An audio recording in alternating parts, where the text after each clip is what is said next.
Good morning, good evening, good afternoon. Hello. We're with Jimmy. He is sick again. Yeah. He hasn't looked at. Come here, boy. There's my good boy. Yeah, he after his first surgery, that was when was that? 2-3 months ago. Yeah, and then we just found lump on his Private. private area.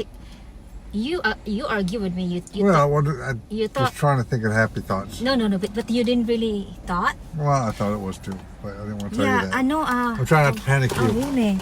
So it's like there's swelling the area. So So it's really swell today. We're gonna get him some Benadryl and some painkiller. yeah, we won't see his doctor, his vet until Tuesday. Tuesday. So it seems like he's in pain and he's been in bed for days now. So and then you can go to the PetSmart to see what. Yeah, PetSmart and then Shopco, Yeah. ShopRite. So okay, all right. We're getting Right. Jimmy pain reliever medicine. We're gonna get him That is- some Benadryl for puppy dogs. Yeah, just open the window because it's hot. He's still happy dog, and if you see his stomach is blowing like crazy. Mga palangga. Okay, I'm gonna get some your pills and his pills. See you soon. Bye. So ito si Jimmy mga palangga. Yan yung stomach niya mga palangga oh. Ano niya yung chan niya. Sandali. I-cover din natin Jimmy boy, okay? It's gonna be okay baby boy. It's gonna be okay. So ito yung ano niya mga palangga oh, yung sa ano niya, sa ari niya. Mayroon ano yan? Puro cancer. Jimmy boy. Ang hirap tingnan eh. But yan, stomach niya yan mga palangga po na ano, talagang lumubo na siya. Wala nang inoperahan yan dito sa stomach last 2 months ago. But bumalik siya. Pero sabi ng doktor, hindi daw pwede na operahan kasi saan na siya iihi kung kukunin lahat yan sa ano niya. Biglang nag-aggressive ang kanyang cancer mula nang na-operahan siya. Pero ngayon mas mabilis kasi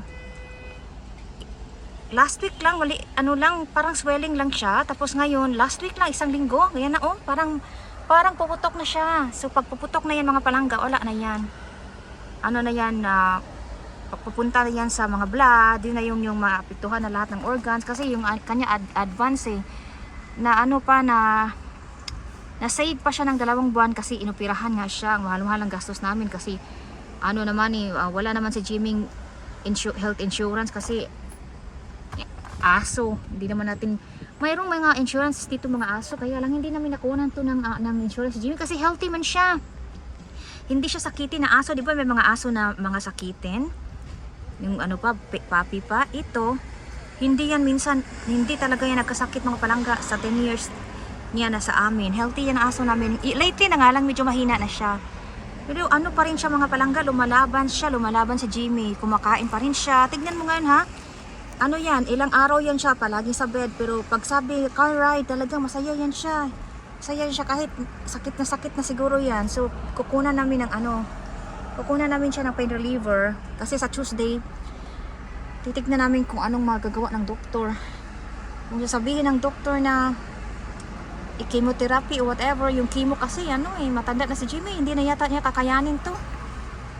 Let's see kung ano ng doktor kasi yung last na doctor sabi hindi daw pwede operahan kasi marami daw yung dugo pag sa tiyan, pag sa private area sa kanyang ihian. Kung kukunin yan, mawawala na yung ihian niya, tapos ang stomach niya, isa na siya iihi. Hindi daw pwede kasi marami daw dugo, napaka-risky daw. Plus kung kung i-chemotherapy siya, yun na nga, ang chance din ay napaka-low kasi nga ang kanyang cancer ay kumalat na. Aggressive ba?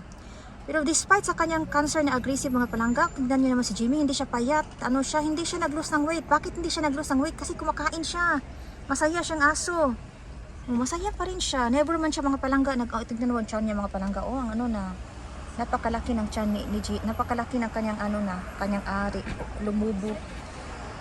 Parang mayroong parang puputok na yata yan. Tapos kapag puputok na yan, yun yung delikado. Kasi yun yung nangyayari sa kanyang first na yung sa tiyan niya nung nakaraan nga, 'di ba? Nung summer, nung nagka-lump siya. Nakuha na yun, clear na sana yun. Sabi ng clear na daw. lumipat, bumalik, pumunta doon sa kanyang ari na talaga na mas lalo ng delikado, mas lalo talaga siyang lumaki.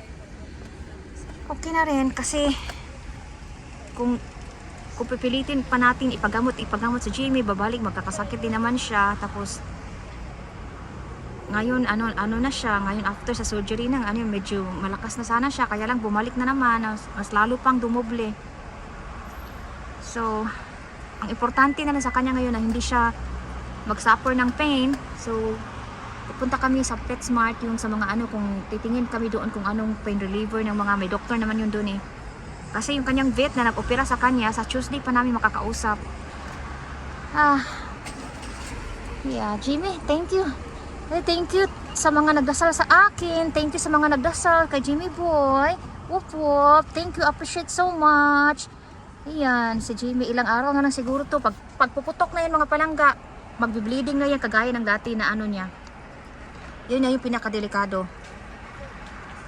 Nag-stop lang naman yun ng bleeding kasi inoperahan siya at tinanggal yung cancer. Tapos pag ganun pala babalik isang buwan, mahigit lang, kulang 2 buwan. Dumoble pa ang pagtubo. Pero matapang lang talaga tong aso ng bayan kasi wakain siya. Tsaka masaya siya, hindi man siya umiiyak. Pero nung nakaraang surgery niya, first time namin na umiyak talaga siya. Tapos yun talagang yung iyak na yung whining. Ito hindi. Pero alam namin na nagsasuffer siya ng pain kasi hindi siya lumalabas ng bed. Ngayon lang siya lumabas kasi car ride. Yeah. Right, Jimmy? Such a good boy? Yeah. Ay. Mga palangga yung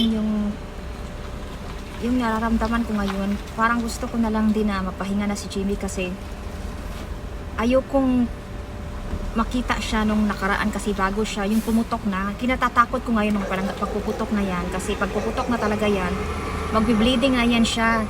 Tapos kapag nagbi-bleeding na yan siya mga palangga, ayun na yun, na siya, magdelikado na yun kasi kakalat na ba. Ang yung nangyari sa kanya, nag-bleeding siya, tapos na inoperahan agad, kaya nabuhay pa siya ng mga 1 buwan mahigit. Tapos ngayon, sabi kasi bumaba na talaga siya dati ganito lang yung lump niya na pumutok, diba? Ganito lang siya kalaki, maliit lang. Ngayon ganito na siya kalaki mga palangga, kita nyo naman, diba? Ganun na siya kalaki. So yun yung kinakatakot ko kapag putok na yan, tapos makikita ko siya na mag-suffer, hindi ko yata kaya yun. So Tuesday, sana hindi pa yan puputok, sana Tuesday, you got. Alright, so binilhan namin si Jimmy ng talk a little bit Benadryl kasi sabi ng doktor Benadryl will help para hindi muna puputok, right? To help like Information. at it's not gonna spread when it burst, right? Yeah. So Benadryl siya yung ating Benadryl, dilagay namin to sa how you gonna administer this? Peanut butter. Peanut butter. 1.5 pills, peanut butter. His appetite still amazing, right? He loves peanut butter too. How many you need to give? 1.5, I looked it up. So we gave last time. Okay. Alright, we're going to PetSmart. Yeah. Okay. Well, we're going to PetSmart magpalangka para makakakuha kami ng pain reliever. But this is part sa kanyang para hindi mo na puputok. Kapag puputok, yung cancer niya ba? Alright, see you soon. So, Yeah, we got Jimmy his canine aspirin. He already ate one. He gets one every 12 hours. And I got my parang it's like a pain reliever. and I got my daddy medicine. And this one, explain why we're giving this to Jimmy. It helps the inflammation and helps the cancer spreading. Stops them spreading. Yeah. Katulong daw to sa while we're still waiting for The vet. the vet Tuesday. So that's all the update today. It's September 23, 2024. We just found Jimmy's lump last week and it's growing every day, and we thought it's just like swelling, but it's not swelling, it's back. But look at him. He's still there. He's a happy boy. I know.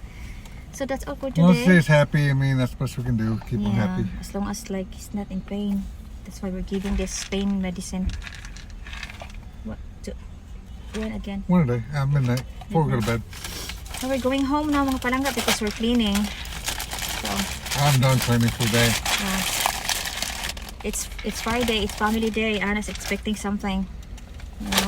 We got some junk food for tonight. You got, Okay. Okay, you got okay. Yeah, thank you so much for watching. And, And Jimmy says, woof woof. yeah, thank you for the support and prayers. We appreciate all. Love you. Good boy. Bye bye. Bye.